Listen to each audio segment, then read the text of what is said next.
Esaretin doğduğu gündür bugün istila edilen topraklarda. Sarar dört parçayı Kürdün sesi. Mahabattan Havler'e, kuzeyden güneye, Anadolu'dan diasporaya.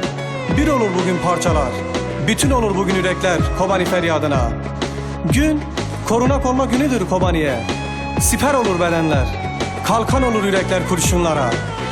Düşmez diye ant içilir, söz verilir, ateş olur bedenler. Ya zafer olur Kobani ya da cehennem olur cellatlara.